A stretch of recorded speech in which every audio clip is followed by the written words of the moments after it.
Tonight on Echoes of Hope, a program dedicated to exposing the crimes of the Chinese Communist Party, the CCP, to the world. We continue our interview with Dr. Wang Zhiyuan. He is the co-founder of the World Organization to investigate the persecution of Falun Gong and has been the chairman since its founding over 20 years ago. This evening, he went into detail with us about the atrocity of forced organ harvesting and live organ harvesting. This is the CCP's practice of stealing the organs from peaceful prisoners of conscience, sometimes even while they're still alive. Forced organ harvesting and live organ harvesting. This horrible crime has been going on for over 20 years and is now spreading to free Chinese citizens and throughout the world.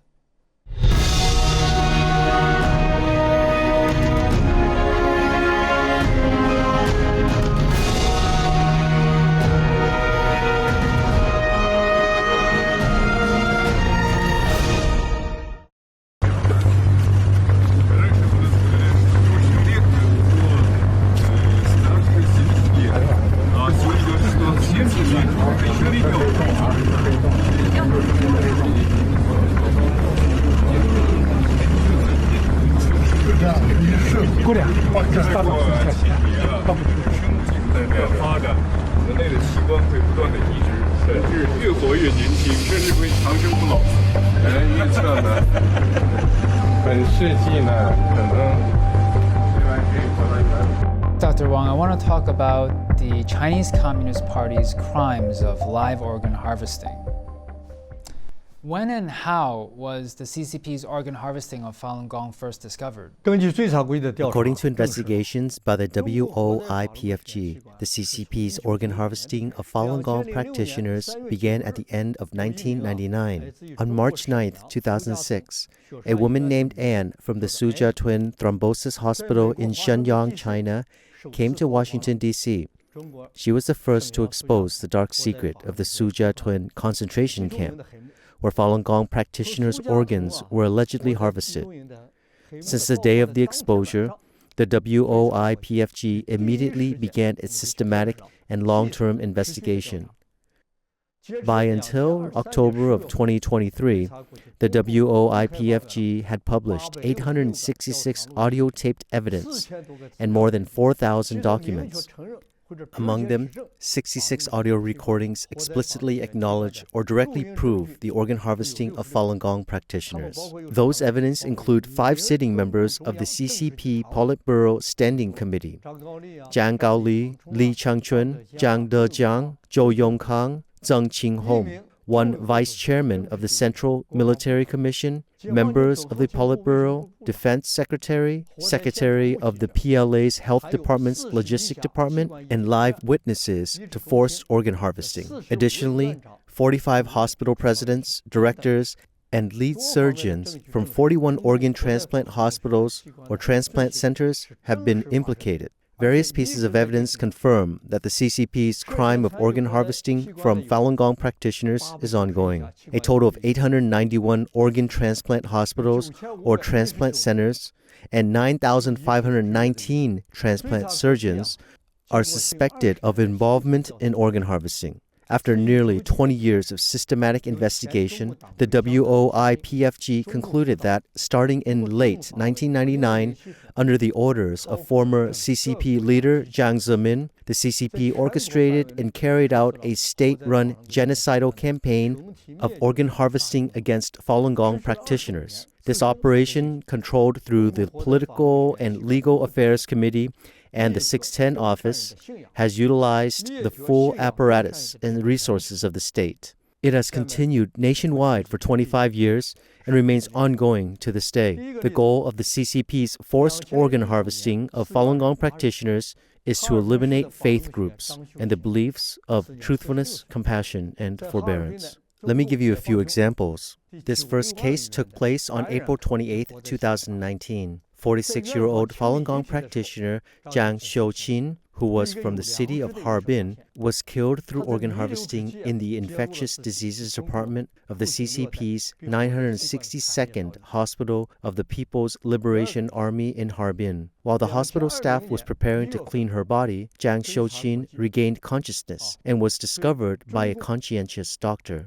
In her final moments, she revealed the horrific ordeal she had endured, including torture by the CCP and the forceful harvesting of her organs. The second example was collected in January of 2020. The WOIPFG investigated Li Guowei via a phone call. He's a kidney transplant specialist at the Xijin Hospital, affiliated with the Air Force Medical University of the CCP. I was personally involved in this investigation. During the investigation, Li touted, "As long as you guys are courageous enough to see it, I can take you to the gurney and have you look at it yourself. You'll see that this person is in their 20s. The third case took place on November 23, 2022. Japanese economic commentator Ushio Sugawara provided evidence stating that he personally witnessed at the Beijing Armed Police General Hospital's liver transplant department where they severed the tendons of a young Falun Gong practitioner in his 20s, tie him up to the hospital bed, and prepare to harvest his liver while he was still alive." And fourth example, on June 21st of 2016, Zhu Jiabin, the head of the comprehensive section of the 610 office in Mudanjiang, Heilongjiang province, openly admitted that he had harvested organs from Falun Gong practitioner Gao Yixi and stated that the organs had already been sold. The CCP's crimes, the Chinese Communist Party's crimes, include live organ harvesting, not just forced organ harvesting. Can you explain for our audience the difference? The CCP's harvesting of organs from Falun Gong practitioners is live organ harvesting, not just forced harvesting. Forced organ harvesting refers to the coercive removal of organs, which doesn't necessarily result in killing a person. It could occur when they remove organs from a deceased individual without the consent of the person or their relatives, which is a violation of human rights and professional ethical standards. Yet live organ harvesting indicates taking one's organs while the person is still alive. That's literally torturing and killing innocent individuals. The CCP's mass harvesting of organs from Falun Gong practitioners is referred to as live organ harvesting. At an international transplant conference in Hong Kong in 2016, former Chinese Deputy Health Minister Wang Zhiyuan hit back at Falun Gong's accusation about live organ harvesting, claiming that the CCP was falsely accused. In June 2018, at the World Health Assembly, and in July 2018, at the 27th International Congress of the Transplantation Society, Wang Zhiyuan again publicly denied Falun Gong practitioners' accusation about organ harvesting. So the term live organ harvesting is what the CCP fears hearing the most. It's a phrase that exposes the CCP's crime against humanity. Forced harvesting is a term the CCP uses to mislead, shift concepts, and evade responsibility for its crimes. Why do you describe the CCP's organ harvesting as a state-led genocide? According to the nearly 20 years of investigation by the WOIPFG, the CCP's live organ harvesting of Falun Gong practitioners is a state-run campaign of genocide. It's yet another one of the CCP's murderous political campaigns. Since Jiang Zemin launched the persecution of Falun Gong in 1999, tens of millions of Falun Gong practitioners were illegally arrested for petitioning peacefully or clarifying the truth. An untold number of them are still missing till this day. At the same time, organ transplant institutions across all provinces, cities, and autonomous regions in mainland China, including those in the military, armed police, and local hospitals, medical centers, began performing large-scale organ transplant surgeries. This includes a large number of small and medium-sized hospitals, specialized hospitals, and even traditional Chinese medicine hospitals that use herbal remedies, which were not qualified to perform transplants. For example, the Gomyi City Traditional Chinese Medicine Hospital in Henan Province, a small city in China. Everyone knows what a traditional Chinese medicine hospital does. It uses herbal remedies, right? They established a kidney transplant center in 2001. Right after that, they are able to perform up to 8 kidney transplants a day. By 2006, the director of the hospital's kidney transplant department, Li Hongdao, had personally performed over 500 kidney transplants. This is similar to the time when the CCP implemented its one-child policy. Nearly all hospitals had participated in forced abortions. Today, nearly all transplant institutions in China have a role in live organ harvesting. How do you succeed in investigating such sensitive issues involving top military medical officials?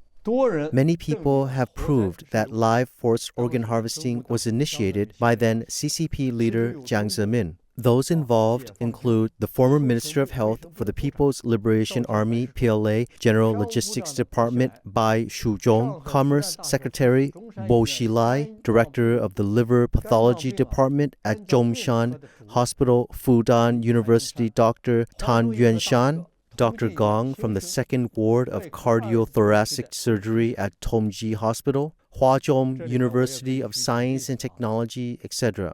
Here I can list a few examples. For instance, there's the taped recording of the investigation into General Bai Shuzhong. The investigator called Bai under the banner of Bo Xilai's case task force to collect evidence. The investigator asked, when you were the head of the General Logistics Department of the Health Ministry, was the task of harvesting organs from detained Falun Gong practitioners for transplant surgeries assigned by the then General Logistics Department Minister Wang Ke, or was it a direct order from the Central Military Commission? Bai Shuzhong blurted out, it was Chairman Jiang Zemin. There was an instruction stating that organ transplants, such as kidney transplants, should not be carried out solely by the military. From 1998 to 2004, Bai Shuzhong served as the health minister of the General Logistics Department under the CCP's military. That period of time was the peak of the CCP's persecution of Falun Gong and the harvesting of organs from Falun Gong practitioners. The military played a central role in organ harvesting. As the highest medical administrative leader in the military, he, Bai Shuzhong, should have been one of the people most aware of the situation at the time. You've conducted phone investigations with top CCP officials about such sensitive topics. Why do you think they responded to you? Let me give you a little bit of background about this investigation. Prior to this probe, we chose a specific timing. At the time, the General Logistics Department was undergoing a so-called anti-corruption campaign.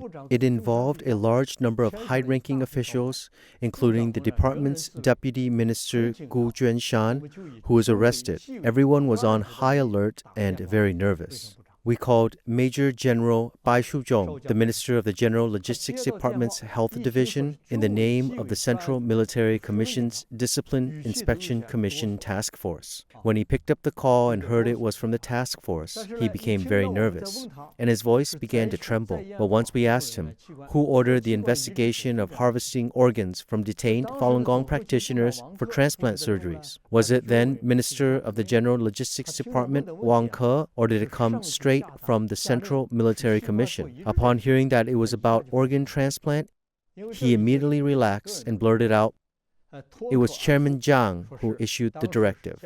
Second evidence.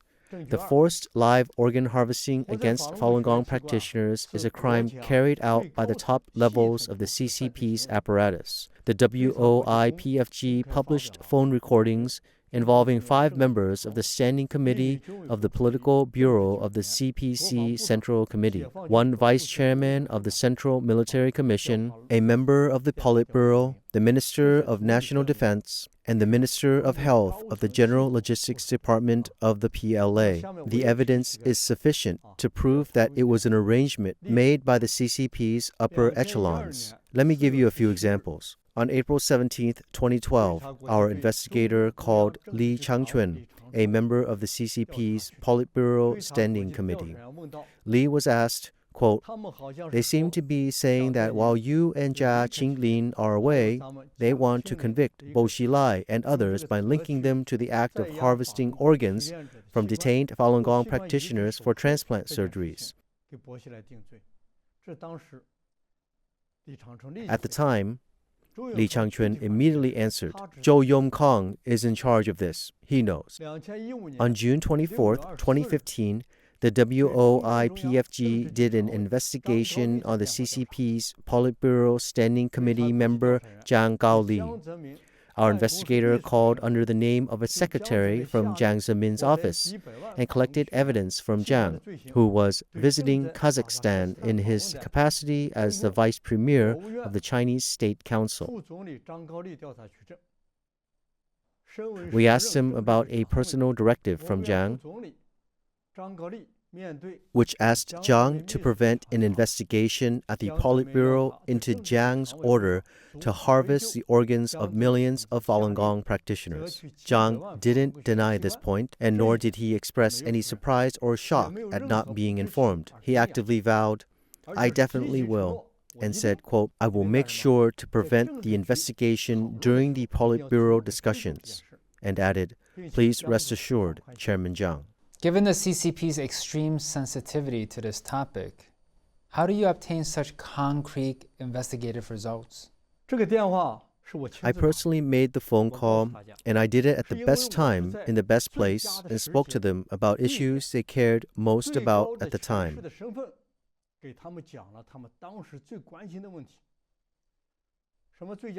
What best time and place, you might ask?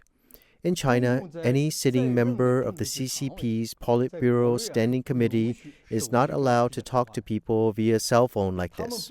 Instead, they must make calls through a special system with dedicated human operators known as the Red Machine. On June 24, 2015, we obtained Jiang Gaoli's temporary phone number, the name of his contact person, and his itinerary during his trip to Kazakhstan. So I called him when he was traveling overseas. In that situation, there was no such restrictions as there would be in China. Second, I called him in the capacity of the highest authority as Secretary Liu from Jiang Zemin's office to pass him an order from Jiang. So he must pick up the phone. Also, he had no choice but to answer my question, and I brought up something he cared most about at the time. Let me introduce the background information to everyone. At the time, tens of thousands of Falun Gong practitioners in China filed lawsuits to the Supreme Court and the Supreme Procuratorate under their real name against Jiang Zemin over the persecution. And forced live organ harvesting was one of the main crimes they listed. The WOIPFG supplied them with evidence of organ harvesting. Meanwhile, Zhou Yongkang had just been sentenced, and during the announcement of the verdict, it was stated that Zhou had shown signs of meritorious behaviors, so his sentence was reduced. What would Zhou do to redeem himself? He would undoubtedly expose crimes committed by Jiang Zemin and his cronies. Think about it, everyone. At this point, wouldn't Jiang Zemin and Jiang Gaoli feel very panicked? What Zhou talked about in court and how to deal with the aftermath of his trial. These are something they were all urgently concerned about. It would make sense if Jiang Zemin calls Jiang on the phone and asks him to thwart the investigation of forced live organ harvesting at the Politburo Standing Committee. That's why Jiang was able to pick up the phone and answer my questions. As a member of the CCP's Politburo Standing Committee and the Vice Premier of the Chinese State Council, he showed no sign of shock, ignorance, or resistance upon hearing about investigating Comrade Jiang Zemin's responsibility for ordering the harvesting of organs from millions of Falun Gong practitioners. He also actively said that he will execute the task. I emphasized to him 4 times during the phone call that the task is a monumental responsibility.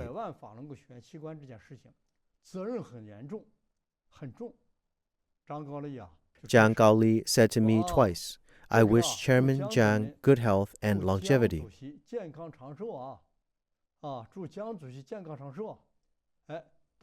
At this point, Zhang no longer dared to continue speaking and said he ended the conversation with this flattering remark. Through this call and response exchanged with Zhang Gaoli, every Chinese person can understand that forced live organ harvesting is real and occurs on a massive scale. This was an international call conducted over an unsecured cell phone without special encryption. For something as significant as passing on a directive from Jiang Zemin to a high-ranking official like Zhang Gaoli, the conversation could only go so far. Am I right? Evidence 3. From the CCP's central government to the grassroots level, there is an organizational and command system for live organ harvesting. That is the 610 office, which operates under the Central Political and Legal Affairs Commission. The WOIPFG has in its hands a large amount of evidence, including on former Ministry of Public Security Zhou Yongkang, General Secretary Zhou Benxuan, Deputy Secretary of the Liaoning Provincial Political and Legal Affairs Commission Tang Juanjie, etc. We have evidence on CCP officials across all levels of government. Let me give you a few examples. In November 2008, Zhou Benxuan, who was the General Secretary of the Central Political and Legal Affairs Commission, admitted, quote, things like live organ harvesting from Falun Gong practitioners do exist in our country. On April 13, 2012, Liaoning Provincial Political and Legal Affairs Commission Tang Juanjie was asked, when it comes to harvesting organs from Falun Gong practitioners and the subsequent transplant surgeries, did Bo Xilai issue any relevant directive? Tang said, I am in charge of this work. The central government has been continuously addressing this issue, and its impact is quite significant. If you listen to this recording, his answer clearly verifies the existence of forced live organ harvesting, and it is a very serious matter. Evidence 4. The acts of forced organ harvesting mobilized the entire state apparatus, including the party, government, military, police, the judicial system, and organ transplant medical institutions. Here are a few examples. During our investigation of the judicial police at the Jinzhou Intermediate People's Court, the officers clearly stated that providing Falun Gong practitioners' organs was feasible. But it depends on how much you're willing to pay. On April 10, 2007, the WOIPFG spoke with Cheng Qiang, a contact person at the 307th Hospital in Beijing's Fengtai district. Chen explicitly emphasized that they operate a seamless system involving the party, police, and prisons to harvest organs from Falun Gong practitioners. Hearing that, I asked him how he could prove that the person is indeed a Falun Gong practitioner. He told me the upper level will provide us with documents verifying this practitioner's identity.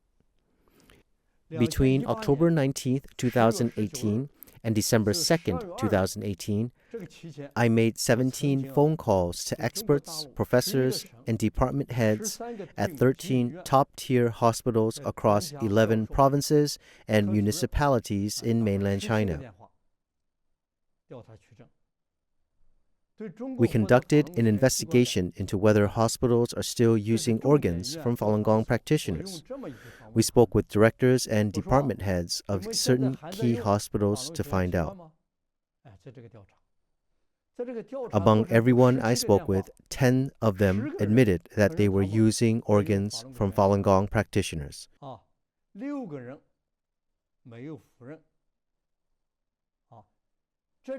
In all 17 calls, they consistently promised that surgeries could be arranged within 1 to 2 weeks. Chief physician at Shanghai Renji Hospital's Liver Transplant Center, Hang Hualian, said, "Come by tomorrow. I'll try to take care of it for you within a week." Liu Dongfu, director of the Department of Kidney Transplantation at Yantai Yuhuangding Hospital, said, "If it's fast, it might be available as soon as tomorrow." Parts of the investigation were conducted in the studio of New Tang Dynasty Television. The whole process was filmed. At the same time, we had political commentators and other guests who have been closely following organ harvesting to sit in live to witness this investigation. Given the CCP's extreme sensitivity to this topic, how do you obtain such concrete investigative results? At the time, all department units at hospitals across China were panic-stricken. They basically wouldn't take any questions regarding organ transplants. But how did I get them to provide evidence successfully with those 17 calls I made? I spoke to them under the names of Director or Deputy Director of the Sichuan Provincial Political and Legal Affairs Commission Stability Maintenance Office, also known as the 610 Office. I claimed that my family members were in need of an organ transplant. Because organ harvesting is organized and directed by the 610 Office. Talking about Falun Gong practitioners' organs from the perspective of someone serving in the leadership role of the 610 Office helped eliminate the other party's doubts and suspicions. As a result, they responded very openly. Plus, I told them that I had multiple surgeries lined up for them, which meant more business. They thought they could make money again, so they were very happy. Among the 17 people who were investigated, 10 of them, from 9 different hospitals, gave affirmative answers such as, "Yes, right. That's correct. You're right. Definitely. No problems. We'll talk about it when you get here," etc. 6 individuals were beating around the bush without denying the existence of organ harvesting. Only one person said no. The result of the investigation once again shows that the CCP continues to conduct forced live organ harvesting from Falun Gong practitioners and rakes in a massive amount of profits from it. The 17 calls involved 13 hospitals scattered across 3 municipalities and major cities across 8 provinces. That includes Beijing, Tianjin, Shanghai, Yantai, Zhengzhou, Hangzhou, Changsha, Nanjing, Guangzhou, Guilin, etc., reaching from north to south across the entire China. Here's another example. An eyewitness at the Shenyang Northern Hospital who saw live forced organ harvesting firsthand testified on December 12, 2009. He was an armed security guard. On April 9, 2002, on the 15th floor of the Shenyang Northern Hospital, he saw 2 military doctors, one of whom carried an ID number 0106069, harvested heart, liver, kidney, and other organs from a female teacher, who was a Falun Gong practitioner in her 30s, without anesthesia while she was still alive. Prior to this, the female teacher suffered a month of severe torture, humiliation, and rape.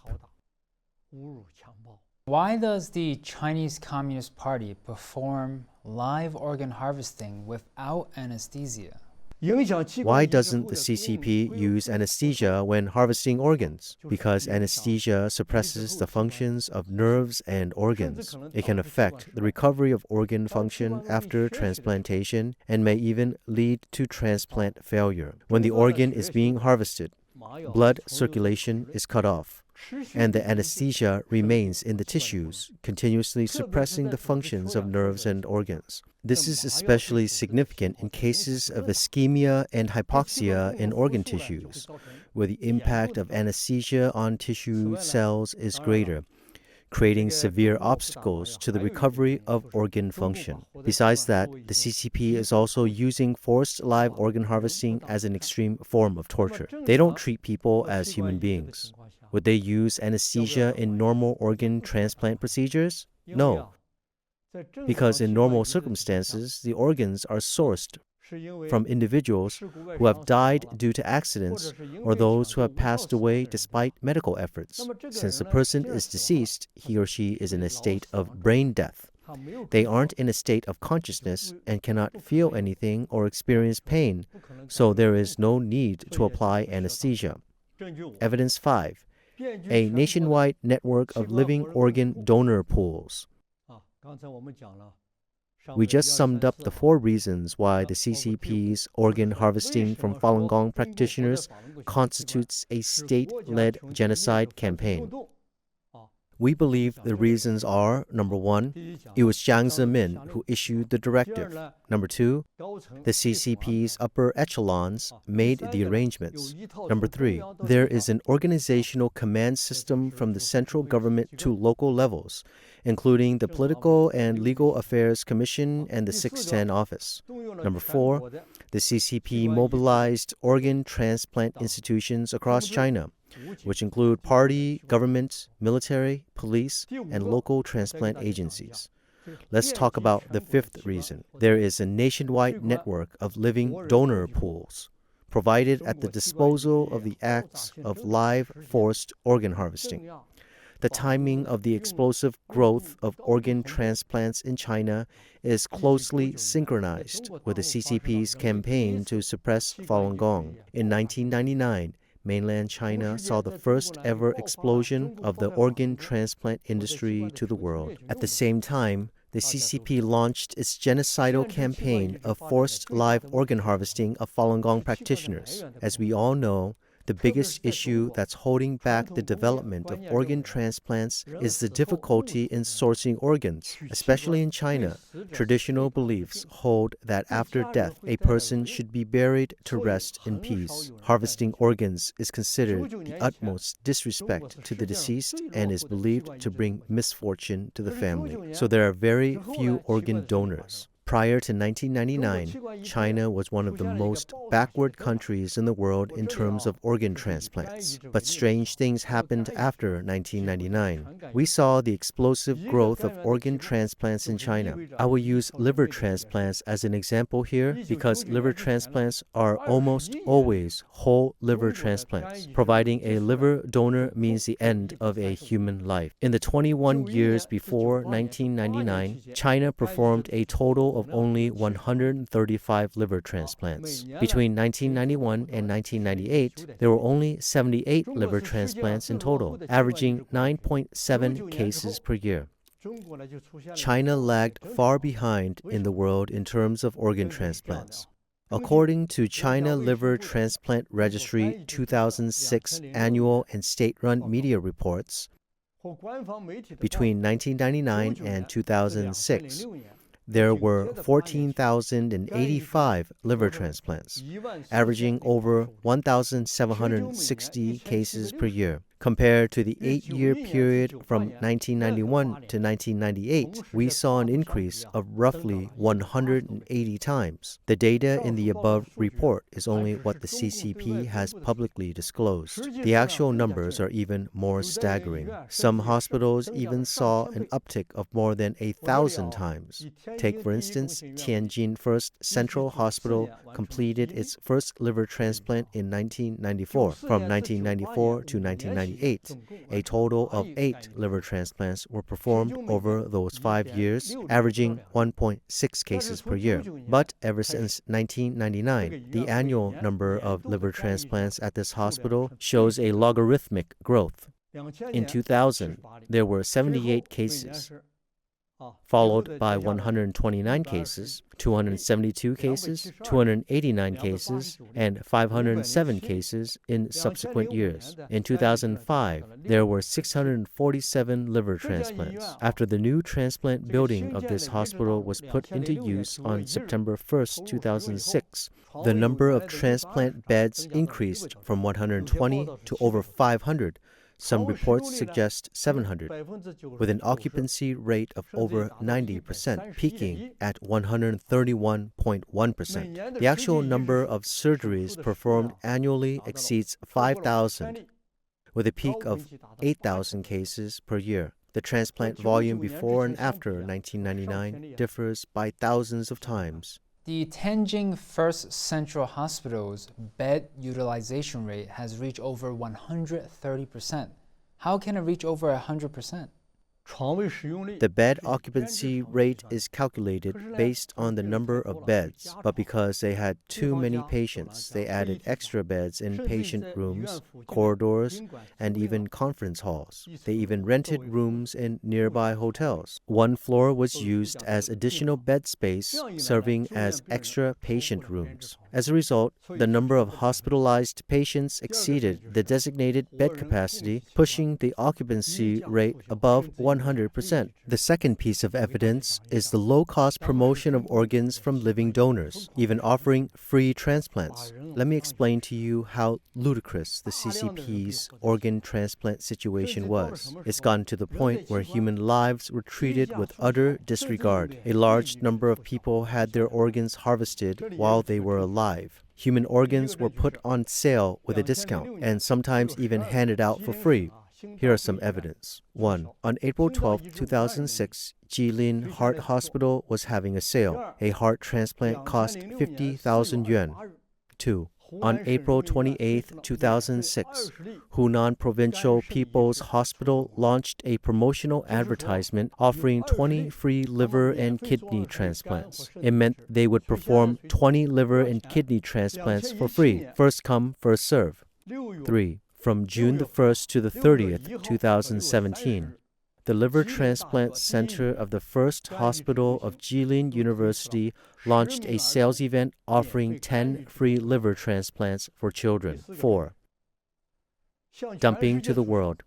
In 2004, Sanlian Life Weekly magazine reported that within a few years, tens of thousands of overseas patients traveled to China for organ transplant surgeries, sparking the rise of organ transplant tourism.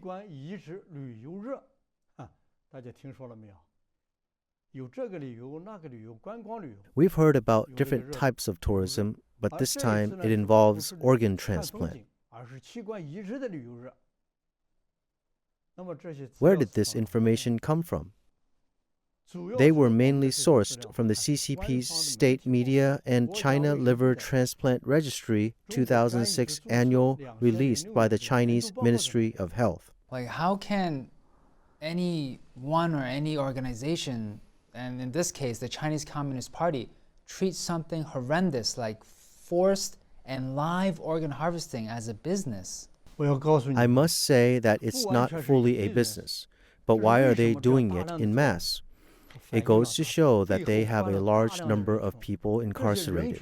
They wanted to get rid of them in a hurry, while not wanting to waste their organs, which could bring about profits. The idea was to turn these individuals into capital, into financial assets, hence the emergence of the abnormal phenomenon of large-scale organ transplants. This information mainly comes from the CCP's state media reports and the annual report by the Chinese Ministry of Health. And the third piece of evidence is extremely short waiting time for organ transplants and the surplus of organs. Here are a few examples. 1. According to the China Liver Transplant Registry 2006 annual by the National Health Ministry, emergency liver transplants accounted for 26.6%. This means that more than 1/4 of liver transplant surgeries were emergency procedures. An emergency liver transplant refers to an urgent liver replacement surgery performed on patients with severe liver disease whose survival time does not exceed 72 hours. Because finding a matching liver is difficult and the waiting time for donors is long, emergency liver transplants are relatively rare outside of China. However, in China, emergency liver transplants became quite common after 1999.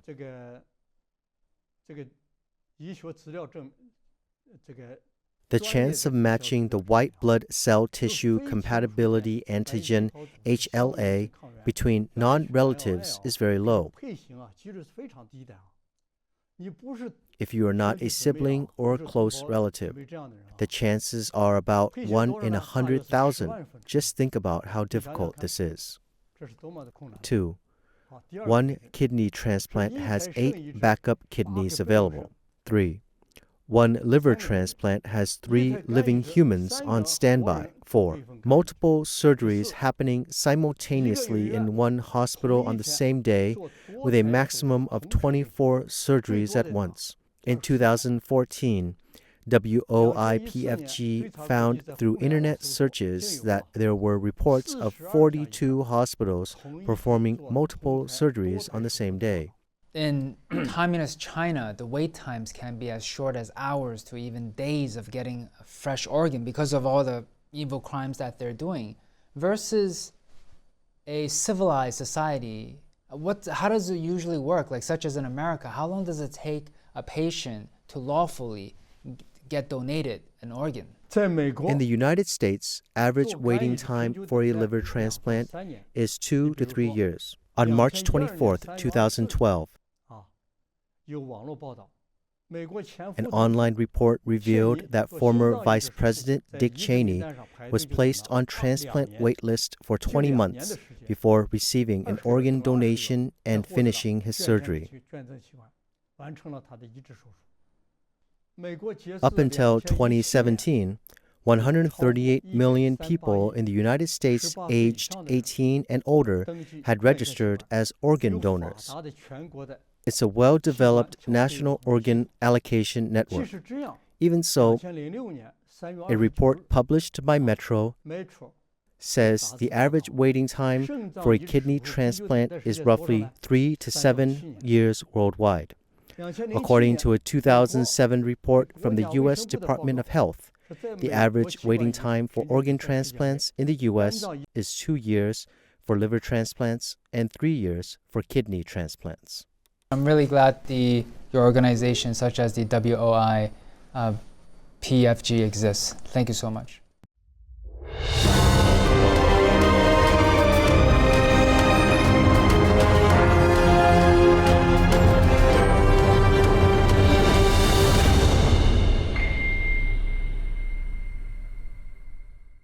I was a young surgeon.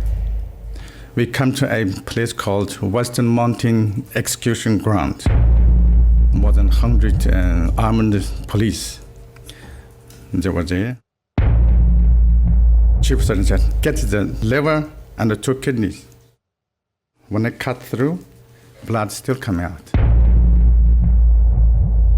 That means this person's still alive. We couldn't say no because there's no way you can say no. Killing your own citizens who believe in truth, compassion, forbearance. You are killing these people for their organs? What outrageous behavior. Are you a civilized government? Are you worse than Hitler? Are you worse than Stalin? They're tortured to death until they renounce, or rounded up in concentration camps to be killed for their organs, which are sold on the foreign transplant market. It's inevitable that justice will prevail. However, it's our choice whether that happens sooner rather than later. Can we allow evil to write this chapter of human history?